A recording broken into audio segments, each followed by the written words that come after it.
2024 prelims എക്സാമിന് ചോദിച്ചിട്ടുള്ള ക്വസ്റ്റ്യൻസിൽ 9ാമത്തെ ചോദ്യമാണ് നമ്മൾ ഡിസ്കസ് ചെയ്യാൻ വേണ്ടി പോകുന്നതായിട്ടുള്ളത്. ആ ഒരു ചോദ്യം ജിയോഗ്രഫിയിൽ നിന്ന് തന്നെയുള്ളതാണ്. ഒരു മാച്ച് ദ ഫോളോയിങ് ആണ്. അതിൽ consider the following information. 3 column തന്നിട്ടുണ്ട്. വാട്ടർഫോൾ, വെള്ളച്ചാട്ടത്തിന്റെ പേര്, റീജിയൻ ഏതാണ്, റിവർ ഏതാണ് എന്നുള്ളതാണ് തന്നിട്ടുള്ളത്. അപ്പോൾ ഇതിൽ ദുവാന്തർ, മാൽവ, നർമ്മദ, ഹുന്ദ്രു, ഛോട്ടാനാഗ്പൂർ, സുബർണരേഖ, ജേസോപ്പ, വെസ്റ്റേൺ ഗാട്സ്, നേത്രാവതി എന്നിങ്ങനെ തന്നിട്ടുണ്ട്. അപ്പോൾ ഇതിൽ ചോദ്യം എന്താണെന്ന് വെച്ചാൽ in how many of the above rose is given information is correctly matched എന്നുള്ളതാണ്. ഏതൊക്കെയാണ് കറക്റ്റ്ലി മാച്ച്ഡ്? എപ്പോഴും ശ്രദ്ധിക്കുക, കറക്റ്റ് ആണോ ഇൻകറക്റ്റ് ആണോ എന്നുള്ളത് പ്രത്യേകം ശ്രദ്ധിക്കണം ചോദ്യത്തിൽ. ഇവിടെ കറക്റ്റ്ലി മാച്ച്ഡ് ആയിട്ടുള്ളത് ഏതൊക്കെയാണ് എന്നുള്ളതാണ് ചോദ്യം. അപ്പോൾ ഈ ചോദ്യം പ്രത്യക്ഷത്തിൽ കണ്ടാൽ തന്നെ നമുക്കറിയാം ഇതൊരു നോളജ് ബേസ്ഡ് ആയിട്ടുള്ള ചോദ്യമാണ്. നോളജ് ബേസ്ഡ് ആയിട്ടുള്ള ചോദ്യമാണെന്ന് വെച്ചാൽ നർമ്മദ റിവറിനെ കുറിച്ച് ഒന്നും അറിയാത്ത ഒരാൾക്ക് ഒന്നും ചെയ്യാൻ പറ്റില്ല. സുബർണരേഖയെ കുറിച്ച് ഒരു ഐഡിയ ഇല്ലാത്ത ഒരാൾക്ക് ഒന്നും ചെയ്യാൻ പറ്റില്ല. ഇനി നേത്രാവതിനെ കുറിച്ചിട്ട് ഒന്നും അറിയാത്ത, അല്ലെങ്കിൽ ജെർസോപ്പയെ കുറിച്ചിട്ട് ഒന്നും അറിയാത്ത ഒരാൾക്ക് ഇതിലൊന്നും ചെയ്യാൻ പറ്റില്ല എന്നുള്ളതാണ്.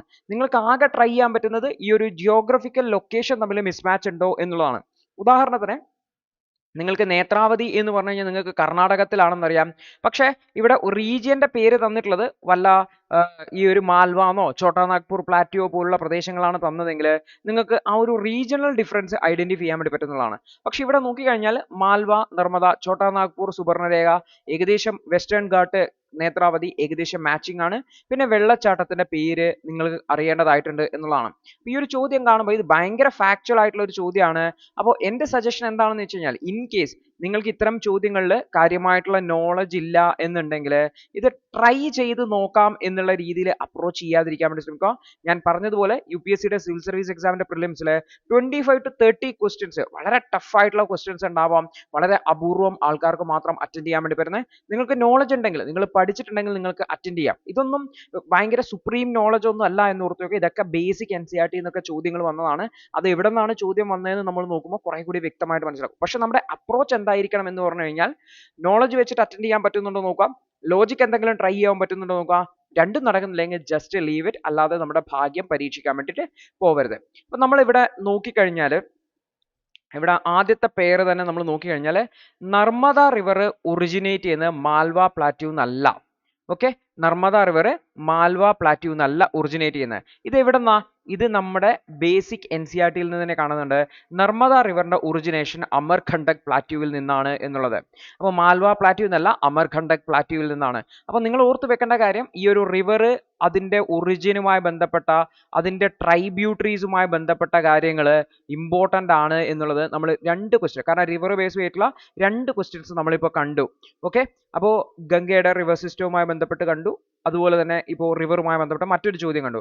അപ്പോൾ ഈ ഒരു ഭാഗത്ത് തന്നെയാണ് രണ്ടാമത്തെ ചോദ്യം വന്നത്. ഇത് NCERT എന്നുള്ളതാണ്. ലേണേഴ്സിന്റെ ജിയോഗ്രഫി ക്ലാസ്സിൽ വളരെ ഡീറ്റെയിൽ ആയിട്ട് എടുത്തിട്ട് അത് നർമ്മദ അമർകണ്ടക് പ്ലാറ്റ്യൂ ആണെന്ന് പ്രത്യേകം പറയുന്നുണ്ട്. അത് നിങ്ങൾ ഹൈലൈറ്റ് ചെയ്ത് ഓർത്തു വെക്കാൻ വേണ്ടിയിട്ട് ശ്രമിക്കുക എന്നുള്ളതാണ്.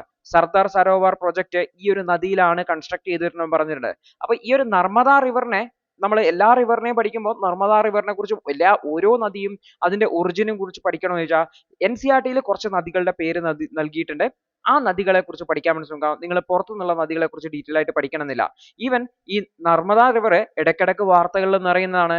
ഏപ്രിൽ 2024 സർദാർ സരോവർ ഡാമും പോളവാരം ഡാമും ഒക്കെ വാർത്തകളിൽ ഉണ്ടായിരുന്നു. അപ്പൊ ഇത്തരത്തിൽ വാർത്തകളിൽ നദികളുടെ പേര് വരുന്ന സമയത്ത് റീസെന്റ് ആയിട്ട് ബറാക്ക് റിവർ വാർത്തയിൽ ഉണ്ടായിരുന്നു. അപ്പൊ ഇത്തരത്തിൽ നദികളുടെ പേര് വാർത്തകളിൽ വരുന്ന സമയത്ത് ആ നദികളെ കുറിച്ച് മനസ്സിലാക്കാൻ വേണ്ടി ശ്രമിക്കുക. ബേസിക് ഡീറ്റെയിൽസ് NCERTയിൽ ആ നദികളെ കുറിച്ച് മെൻഷൻഡ് ആണെങ്കിൽ, അല്ലെങ്കിൽ ജിയോഗ്രഫിയിൽ നിങ്ങൾ NCERT ടെക്സ്റ്റ് ബുക്ക് ആണ് സ്റ്റാൻഡേർഡ് ബുക്കുകളായിട്ട് എടുക്കുന്നത്, അതിൽ മെൻഷൻഡ് ആണെങ്കിൽ കുറെ കൂടി ഡീറ്റെയിൽ ആയിട്ട് നോക്കുക എന്നുള്ളതാണ്. സോ ഒന്നാമത്തെ സ്റ്റേറ്റ്മെന്റ് അല്ലെങ്കിൽ ഈ ഒരു ഭാഗം തെറ്റാണെന്ന് നമുക്കറിയാം. കാരണം നർമ്മദ മാൽവ പ്ലാറ്റ്യൂ അല്ല, അമർകണ്ടക് പ്ലാറ്റ്യൂ ആണ് എന്നുള്ളതാണ്. അപ്പൊ ഈ ഒരു സാധനം തെറ്റായിട്ട് പോയി. ഇനി രണ്ടാമത്താണ് ഹുന്ദ്രു, ഛോട്ടാ നാഗ്പൂർ, സുബർണരേഖ. ഇത് ശരിയാണോ എന്ന് നമ്മൾ നോക്കണമെന്നുണ്ടെങ്കിൽ ഇത് ശരിയായിട്ടുള്ള കാര്യമാണ്. സുബർണരേഖ നദി ഛോട്ടാ നാഗ്പൂർ പ്ലാറ്റ്യൂ എന്നാണ് ഒറിജിനേറ്റ് ചെയ്തത്. അതിൽ ഹുന്ദ്രു ഫാൾസ് ഉണ്ട്. ഇത് എവിടെന്നാ ഇൻഫർമേഷൻ? ഇതാണ് ബേസിക് NCERT ടെക്സ്റ്റ് ബുക്ക് എന്നുള്ളതാണ്. അപ്പോൾ ബേസിക് NCERT ടെക്സ്റ്റ് ബുക്കിൽ പ്ലാറ്റ്യൂസിനെ കുറിച്ച് പഠിക്കുന്ന സമയത്ത് ഇവിടെ ഉണ്ട് ഇന്ത്യയിലെ പ്രധാനപ്പെട്ട പ്ലാറ്റ്യൂസ്, വാട്ടർഫോൾസ് പ്രധാനമായിട്ടും പ്ലാറ്റ്യൂസിലാണ് കാണുന്നത്. ഹുന്ദ്രു ഫാൾസ് ഛോട്ടാ നാഗ്പൂർ പ്ലാറ്റ്യൂവിലുണ്ട്, സുബർണരേഖ നദിയിലാണെന്ന് പറയുന്നുണ്ട്. ഓക്കെ, ഹുന്ദ്രു ഫാൾസ് സുബർണരേഖയിലുണ്ട്, നദിയാണ് ഛോട്ടാ നാഗ്പൂർ പ്ലാറ്റു. ഇതാണ് ആക്ച്വലി എന്ത് ചെയ്തിട്ടുള്ളത്, അവിടെ ചോദ്യം ചോദിച്ചിട്ടുള്ളത് ഓർത്ത് വെക്കേണ്ടതായിട്ടുണ്ട്. അപ്പൊ ഇത് രണ്ടാമത്തെ സ്റ്റേറ്റ്മെന്റ് ശരിയാണെന്ന് പറയാൻ പറ്റും. മൂന്നാമത്തെ സ്റ്റേറ്റ്മെന്റ് നിങ്ങൾ കണ്ടിട്ടുണ്ടാവും, വാട്ടർഫാളിന്റെ പേര് ജെസോപ്പയാണ്, റിവറിന്റെ പേര് നർമ്മദയാണ്. ഓക്കെ, ഒറിജിൻ വെസ്റ്റേൺ ഘാട്ടിലാണ്. അപ്പൊ ഇത് ജെസോപ്പ എന്ന് പറയുന്നത് ജോഗ് ഫോൾസിന്റെ മറ്റൊരു പേരാണെന്ന് ഓർത്ത് വെക്കേണ്ടതായിട്ടുണ്ട്. അപ്പോൾ അത് നിങ്ങൾക്ക് അറിയണമെന്നില്ല. അപ്പോൾ ഓർത്ത് വെക്കേണ്ട കാര്യം, ഇതിൽ ജെസോപ്പ എന്ന് പറയുന്നത് ജോഗ് ഫോളിന്റെ മറ്റൊരു പേരിനെയാണ് പറയുന്നത്. അത് വെസ്റ്റേൺ ഘാട്ടിലല്ല, ഓർത്ത് വെക്കേണ്ട കാര്യം. അതുപോലെ തന്നെ അത് നേത്രാവതി റിവറിലല്ല എന്നുകൂടി ഓർത്ത് വെക്കേണ്ടതായിട്ടുണ്ട്. അപ്പോൾ ഈ ഒരു നേത്രാവതി റിവറിലല്ല, അതായത് ശരാവതി എന്ന് പറഞ്ഞ റിവറിലാണ്, വെസ്റ്റേൺ ഘാട്ടാണ്, ശരാവതി റിവറിലല്ല എന്ന് പറയാം. ശരാവതി റിവറിലാണ്, നേത്രാവതിയില്ല. അതുകൊണ്ട് തന്നെ മൂന്നാമത്തതും തെറ്റാണെന്ന് പറയാൻ വേണ്ടി വരും. അപ്പോൾ ആക്ച്വലി ഇതിൽ ഒന്ന് പ്യുവർലി NCERT എന്നാണ്, രണ്ടാമത്തത് പാർഷ്യലി NCERT ആണ്. പക്ഷേ ജെസോപ്പ എന്ന് പറയുന്നത് ജോഗ് ഫാൾസിന്റെ മറ്റൊരു പേരാണ്, നിങ്ങൾക്ക് അറിഞ്ഞെങ്കിൽ മാത്രമേ അഡ്രസ് ചെയ്യാൻ വേണ്ടി പറ്റൂ, എങ്കിൽ മാത്രമേ അത് നേത്രാവതി അല്ല ശരാവതി റിവർ ആണെന്ന് പറയാൻ പറ്റുള്ളൂ. ആദ്യത്തേത് ക്ലിയർ NCERT എന്നുള്ളതാണ്, നർമ്മദ മാൽവ പ്ലാറ്റ്യൂ അല്ല അമർകണ്ടക് പ്ലാറ്റ്യൂ ആണ് എന്നുള്ളത്. അപ്പൊ ഇവിടെ ഏതൊക്കെയാണ് കറക്റ്റ്ലി മാച്ച്ഡ് എന്നുള്ളതാണ് അതായത് രണ്ടാമത്തത് ഒരു മാത്രമാണ്. അപ്പോൾ only one is A correct answer എന്നുകൂടി ഓർത്തു വയ്ക്കേണ്ടതായിട്ട്. അപ്പം ഞാൻ എവിടെ നിന്നാണ് ഈ ചോദ്യം വന്നതെന്നും എങ്ങനെയാണ് ഈ ചോദ്യങ്ങളെ അപ്രോച്ച് ചെയ്യേണ്ടതെന്ന് നിങ്ങൾക്ക് കൃത്യമായിട്ട് മനസ്സിലാക്കണം. അപ്പോൾ ഇതിൽ ശ്രദ്ധിക്കേണ്ട കാര്യം, NCERT മെൻഷൻ ചെയ്തിട്ടുള്ള നദികളെ കുറിച്ച് കൃത്യമായിട്ട് മനസ്സിലാക്കാൻ വേണ്ടി ശ്രമിക്കുക. അതിന്റെ ഒറിജിൻ, അതിന്റെ ട്രൈബ്യൂട്ടറീസ്, NCERT മെൻഷൻ ചെയ്തിട്ടുള്ള നദികൾ കൃത്യമായിട്ട് മനസ്സിലാക്കാൻ വേണ്ടി ശ്രമിക്കുക എന്നുള്ളതാണ്. അതുപോലെ തന്നെ വാർത്തകളിൽ ഏതെങ്കിലും നദികളുടെ പേര് വരുന്നുണ്ടെങ്കിൽ അതുമായി ബന്ധപ്പെട്ടുള്ള ബേസിക് ഡീറ്റെയിൽസും മനസ്സിലാക്കാൻ വേണ്ടി ശ്രമിക്കുക. NCERT വാക്കുകൾ വേർഡ് ബൈ വേർഡ് ഇമ്പോർട്ടൻ്റ് ആണെന്നാണ് ഇവിടെ കാണിക്കുന്നതായിട്ടുള്ളത്. കാരണം പ്ലാറ്റ്യൂസിനെ കുറിച്ചുള്ള ഭാഗത്ത് NCERT ഡയറക്റ്റ് ഇൻഫർമേഷൻ ആണ് ഇവിടെ ചോദ്യമായിട്ട് വന്നിട്ടുള്ളതെന്നും കൂടി ഓർത്തു വെക്കേണ്ടതായിട്ടുണ്ട്. അപ്പോൾ ഇത് ജിയോഗ്രഫി കുറെ കൂടി ഡീറ്റെയിൽ ആയിട്ട് മനസ്സിലാക്കണം എന്നുണ്ടെങ്കിൽ NCERT ആണ് ബെസ്റ്റ് ആയിട്ടുള്ള സോഴ്സ്. അത് ക്ലാസ്സുകളിലൂടെ പഠിക്കണം എന്നുണ്ടെങ്കിൽ ലേണേഴ്സിന്റെ ജിയോഗ്രഫി ക്ലാസ്സുകളിൽ എൻറോൾ ചെയ്യാവുന്നതാണ്.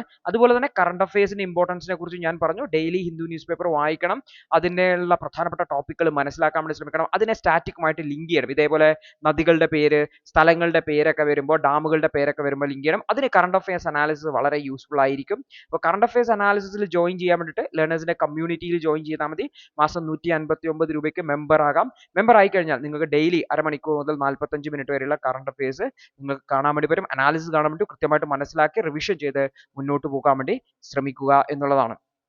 അപ്പോൾ ലേണേഴ്സിനെ കുറിച്ചും ലേണേഴ്സിന്റെ കോഴ്സുകളെ കുറിച്ചും ഒക്കെ അറിയാൻ താല്പര്യമുണ്ടെങ്കിൽ തീർച്ചയായിട്ടും ഈ ഒരു നമ്പറിലേക്ക് കോൺടാക്ട് ചെയ്യാവുന്നതാണ്. കൂടുതൽ വിവരങ്ങൾ നിങ്ങൾക്ക് ലേണേഴ്സിനെ കോൺടാക്ട് ചെയ്ത് കഴിഞ്ഞാൽ അറിയാൻ പറ്റും. അടുത്തൊരു ദിവസം അടുത്തൊരു ചോദ്യമായിട്ട് കാണാം. അതുവരെ good bye, all the best.